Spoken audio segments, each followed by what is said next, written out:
A very good morning, everyone. Myself, Vinita, working as lecturer in Government Polytechnic Mirle. I like to welcome you all for session 9 on formation of steam. So, in today's particular session, let us try to understand what you mean by a calorimeter and what are the different types of calorimeter that are available. And in different types of calorimeter, let us try to understand the first one, which is a bucket or barrel calorimeter, and the second one is a separating calorimeter. So if we look back into the session 8 content, so we try to learn the working of a Rankine cycle. Let us recall the working of a Rankine cycle for 5 minutes. So the Rankine cycle is a modified form of Carnot cycle in which the condensation process will be continued till the saturation water is formed. Okay, so hence the Rankine cycle is considered as an ideal cycle, and this is a cycle which is adopted in vapor power plants.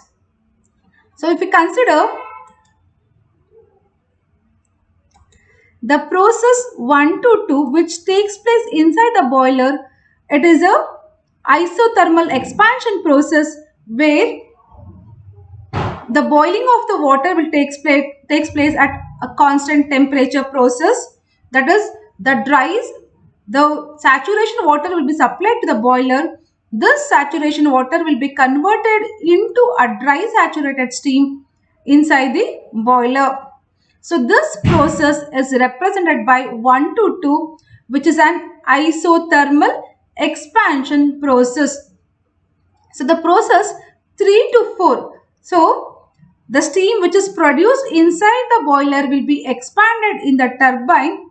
So this expansion process is an isentropic process. So the 2 to 3 process is an isentropic expansion process where the entropy remains constant. Hence there will be no heat absorbed or heat rejected during this particular process. So the process 3 to 4. So if we compare the process 1 to 2 and 2 to 3, it's almost exactly similar to the Carnot cycle. So the Rankine cycle deviates in this particular process. So the condensation process, what we are doing, the steam which comes out of the turbine will be condensed inside the condenser. So this process is indicated by 3 to 4. So this process, again, it's an isothermal compression process. But what is happening? The process will be continued till we get a saturated water comes out of the condensation. So this condensed liquid will be passed into the pump. So pumping will be done in a constant volume process. What's happening? It's happening in a constant volume process. So keeping the volume constant, it is also called as a warming operation. So we are pumping the water to warm up so that we can increase the temperature of the water. So this is the process 1 to 4 to 1. So as I told, these are the process. So if I see the efficiency of the Rankine cycle, as I already told you, it's work done by the heat supplied. So in this particular cases, heat is supplied in two cases. One is in the pumping process, another in the boiler. So both in pumping we are warming the water, and in this we are heating the water. So these two are the heat supplying process, and heat rejected will be taking place in the process 3 to 4. Okay, so as we all know that efficiency is given by work done by the heat supplied. So heat supplied is taking place in two process. So what is the answer? We'll get it. It's H2 minus H3 divided by H2 by HF3 is the equation to find out for Rankine cycle. So this is the equation to find the efficiency of the Rankine cycle. How it is given by H2 minus H3 by H2 minus HF3. So this is what we learned in the session 8. I think you got a clear idea about the Rankine cycle, right? So Rankine cycle again, it consists of a 4 process, and this is the efficiency for the Rankine cycle. So let us come for the today's session, that is a steam calorimeter. Then what do you mean by a steam calorimeter means? So a device which is used to measure the dryness fraction of the steam can be termed as a steam calorimeter. So how can I define it? A device which is used to measure the dryness fraction of the wet steam. So why I'm stressing it as a wet steam? Because I can find out dryness fraction only in the wet steam, not in the dry steam. Okay. So device which is used to measure the dryness fraction of a wet steam can be termed as a steam calorimeter. This steam calorimeter can be categorized into 4 types. The first one is a bucket or barrel calorimeter, a separating calorimeter, throttling calorimeter, and last one is combined separating and throttling calorimeter. Which are the 4 different types of calorimeter do we have? Bucket and barrel calorimeter, separating calorimeter, throttling calorimeter, and combined separating and throttling calorimeter. So what did we understood? We understood the definition of a calorimeter. So a device in which we are going to find out the dryness fraction is called as a steam calorimeter. So what are the different types of calorimeter that are available? One is a bucket, separating, throttling, and combined calorimeters. Okay, so now let us come for the first calorimeter, that is bucket or barrel calorimeter. This bucket or a calorimeter, it will consist of a copper vessel. What? It consists of a copper vessel which is placed over a weighing bridge or a weighing machine. Got it? So, in which the topmost layer will be made up of a wooden plate. This wooden plate is placed so that the heat transfer will not takes place from inside to the outside. For the insulation purpose, the top layer of the top side of the bucket calorimeter has been covered with an help of a wooden plate. So this wooden plate will consist of 2 holes. So one hole is meant for to insert the thermometer, and the second hole is to supply it's a pipe from where we get the sampling steam. Okay. So what do we understood by this? So this calorimeter consists of a copper vessel. Hence it is called as a bucket or barrel. So it consists of a vessel which will be in shape of a bucket. So this bucket or a vessel, it is made up of a copper. So we have a copper vessel or you can say a copper bucket which is covered, the topmost layer of the bucket is covered by a wooden plate. So this wooden plate consists of 2 holes. One hole is meant to place the thermometer so that we can record the temperature of the water, and the second pipe is meant to connect the pipe to the main stream of the boiler.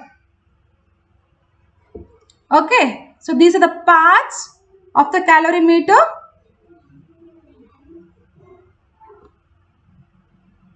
Initially, this copper calorimeter will be filled with cold water. What will happen? Initially this vessel will be filled with the cold water. So the steam from the main pipe of the boiler. So the steam will be passed inside this calorimeter with the help of a control valve. So this control valve, what does it do? It supplies the required quantity of water inside the calorimeter. So the steam from the main pipe of the boiler enters inside the calorimeter with the help of a nozzle. So already we have a water, the cold water is present inside the calorimeter. So when the steam comes in contact with the water, what will happen? The condensation will take place. The vapor is going to be condensed suddenly. So due to this, there will be an increase in mass and temperature of the water. Now let us try to learn the working of the first calorimeter, that is bucket or a barrel calorimeter. This bucket or barrel calorimeter, it consists of a copper, you can say a copper vessel. Better take a pen. It consists of a copper vessel which filled with cold water. So it consists of a copper vessel which is filled with cold water. This copper vessel will be insulated from outside. So this copper vessel will be what? It will be insulated. The outermost layer of the copper vessel will be insulated so that there will be no heat transfer from the system to the surrounding or vice versa. To avoid the heat transfer, so the outermost layer of the copper vessel will be insulated. At the topmost layer of the copper vessel, we will have a wooden plate. So wooden plate will be placed above the copper vessel to provide the one purpose is to provide the insulation at the top. So this wooden plate will consist of two holes. One hole is meant for to insert the thermometer and another hole is meant for the pipe arrangement. So what do we have in a bucket or a barrel calorimeter? So this calorimeter, it consists of a copper vessel filled with cold water, and the outermost layer of the calorimeter will be insulated to avoid the heat transfer. So the topmost layer of the copper vessel will be insulated with the help of a wooden plate. This wooden plate will have two holes. One hole is meant for to insert the thermometer and another hole is to place the piping arrangement. So these are the components of a bucket or barrel calorimeter. So the bucket or barrel calorimeter is named because the shape of the copper vessel will be in form of bucket or barrel shape. Hence it is called as bucket or barrel calorimeter.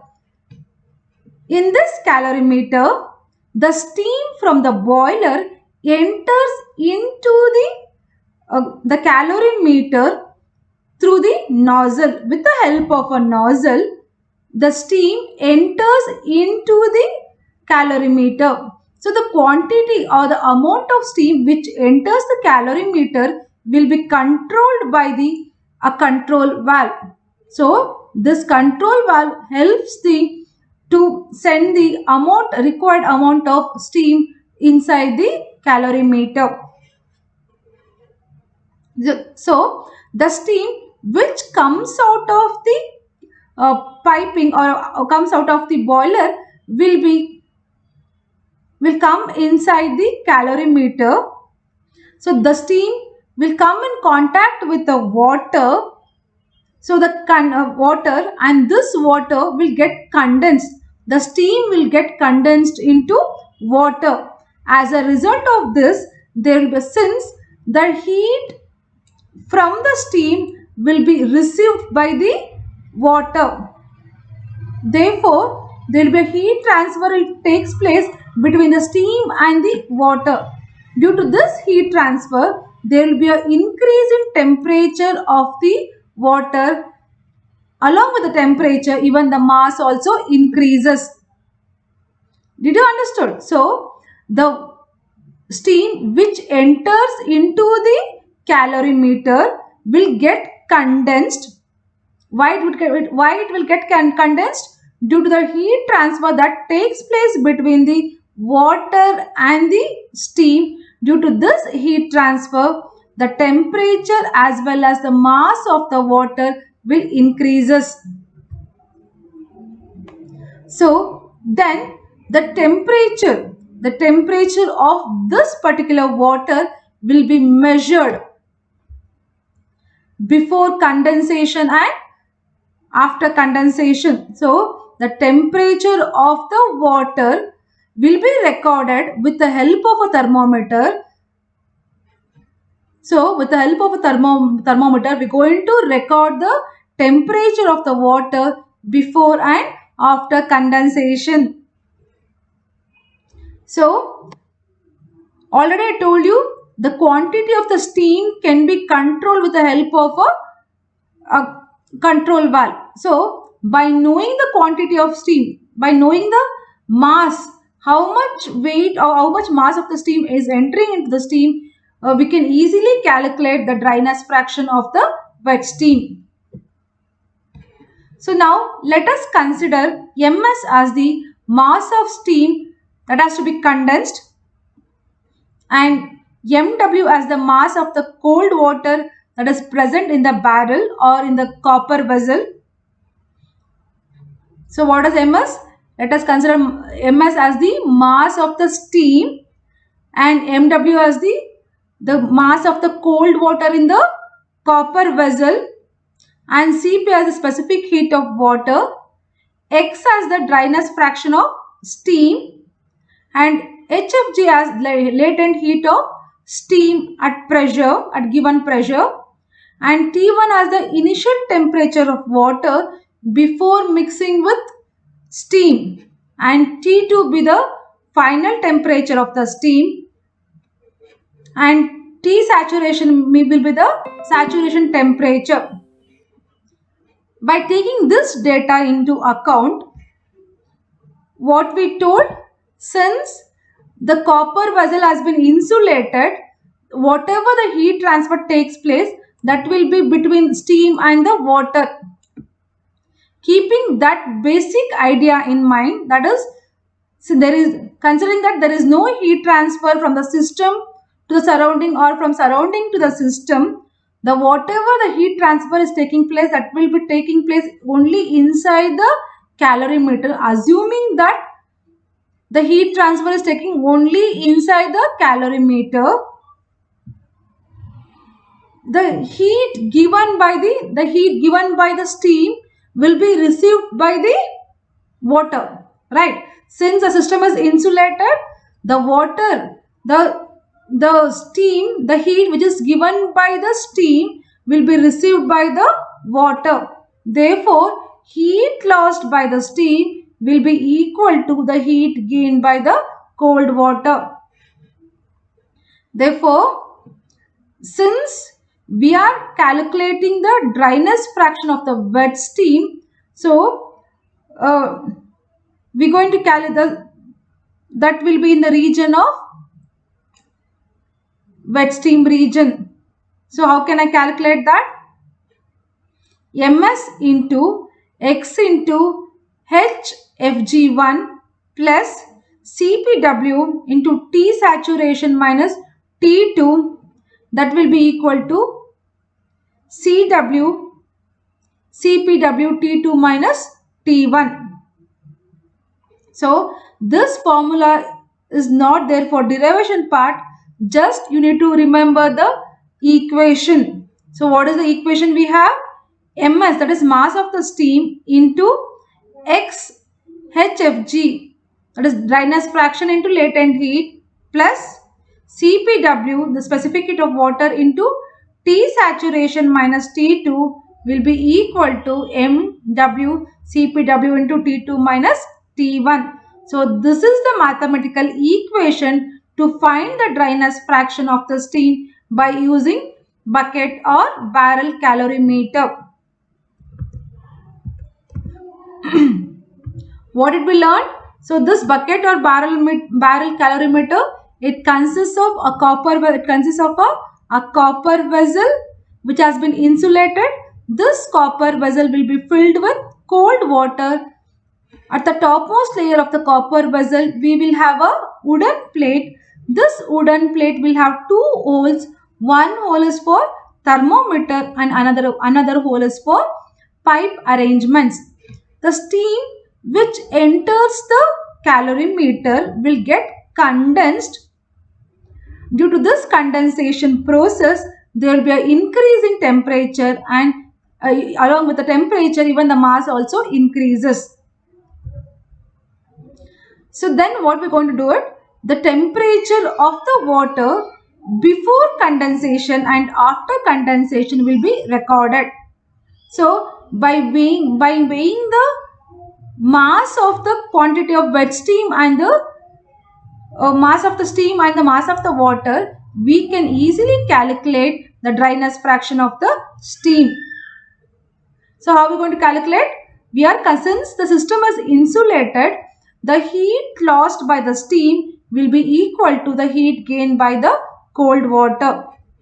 Therefore, this is the equation that is used to find out the dryness fraction of the steam using a bucket or a barrel calorimeter.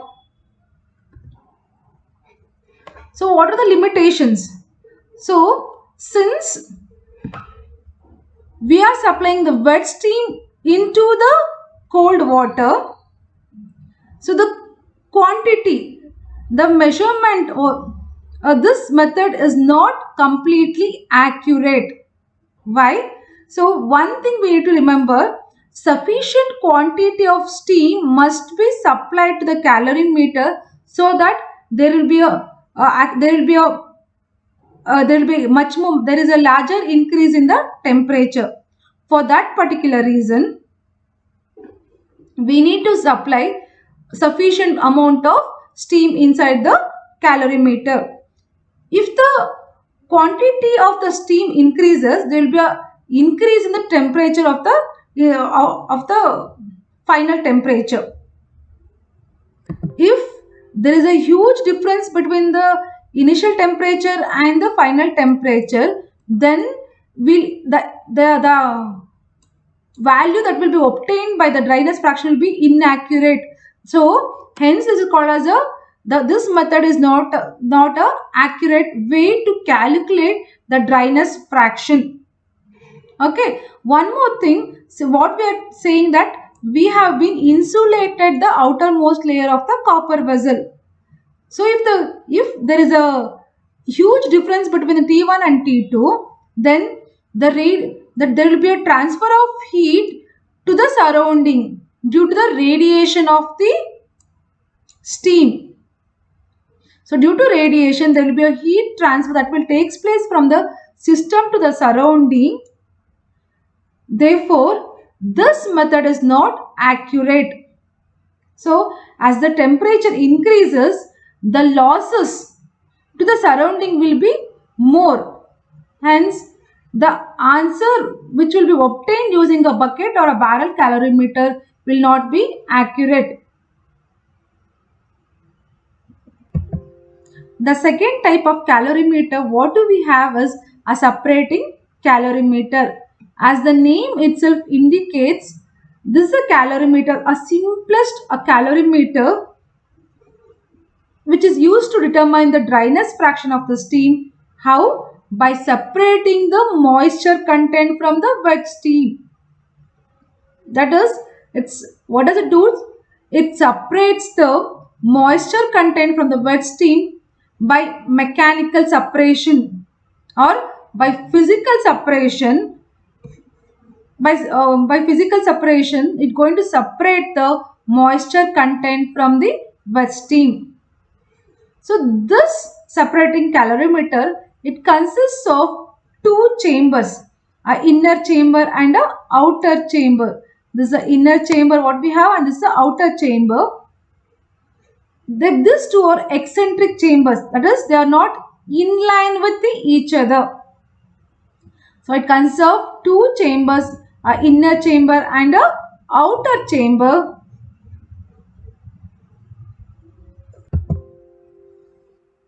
So the steam which is to be tested will enter the calorimeter through the control valve. So this control valve will control the quantity of heat that will be supplied inside the calorimeter. So the steam from the boiler enters into the calorimeter through the control valve.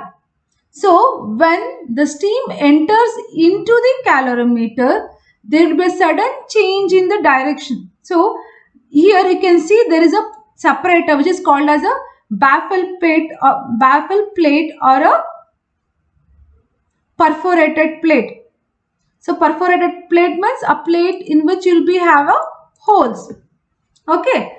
So when the steam falls on this baffle plate or a perforated cup, there will be a sudden change in the direction of the steam. So what will happen?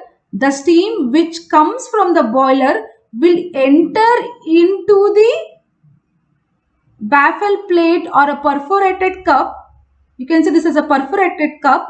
So when the steam falls on this perforated cup, there will be a sudden change of the direction of the steam. The steam, what usually, since the steam is coming in this direction, it will fall to the downwards due to the gravity, but that will not happen. So since we have the perforated plate will be placed in such a way that there will be a sudden change of the direction of the steam. This change in direction makes the water vapor to move upwards, and the water particles which will be heavier in nature, since we know that the density of the water particles will be heavier, so the water particles will be condensed or collected in this chamber, and the vapor which will be lighter in weight, that will be go to the outer chamber.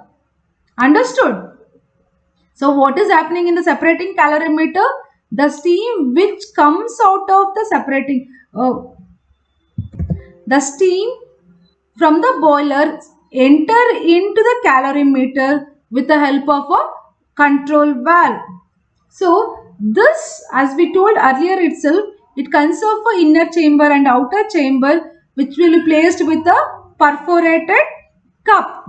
So when the steam falls on this perforated cup, there will be a sudden change in the direction of the steam. So the vapor moves upwards, and the heavier, or due to the sudden increase in the inertia, the water particles will move downwards. What will happen? Due to the greater moment of inertia, the water particles will be moved downwards. Since the vapor will be lighter in weight, it will move to the outer chamber. So the moisture in this particular calorimeter, the moisture is separated mechanically from steam passing through the separator. So why it is separated? Due to the inertia of the water particles. Okay, the steam which goes out will be condensed in the bucket calorimeter. See here, it will be condensed. The water particles which comes inside the perforated cup will be condensed. Now let us consider M as the mass of the water that is collected, and capital M as the mass of the dry steam.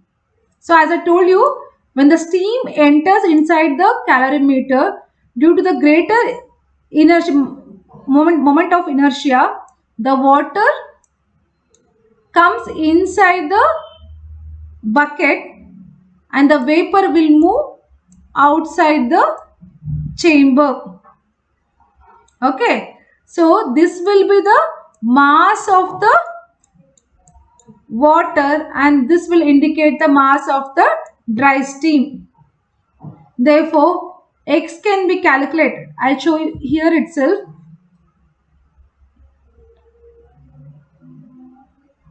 So, the steam which enters inside the calorimeter, when it falls on the perforated cup, there will be a sudden change in the direction. So, the lighter steam will move into the outer chamber.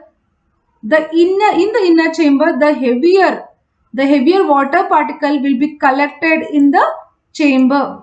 So, this will be the mass of the water and this will be mass of the dry steam. Understood?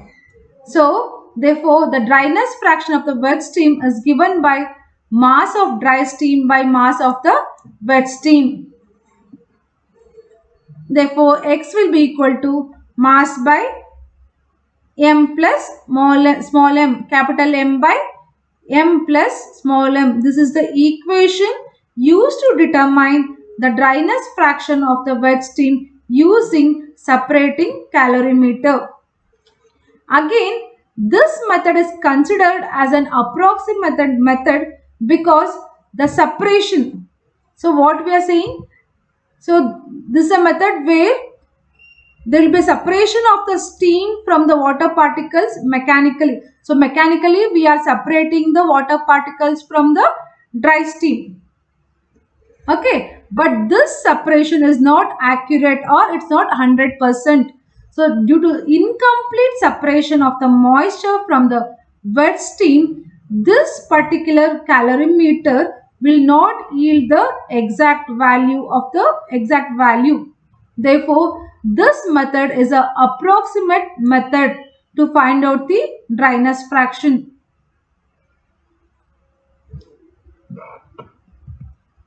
So in today's session, we learned about the calorimeter, the definition of a calorimeter and which are the different types of calorimeter that are available and the bucket calorimeter, and we learned the working of the bucket calorimeter and the working of the separating calorimeter. That's all for the session. Thank you for watching the video. Thank you one and all.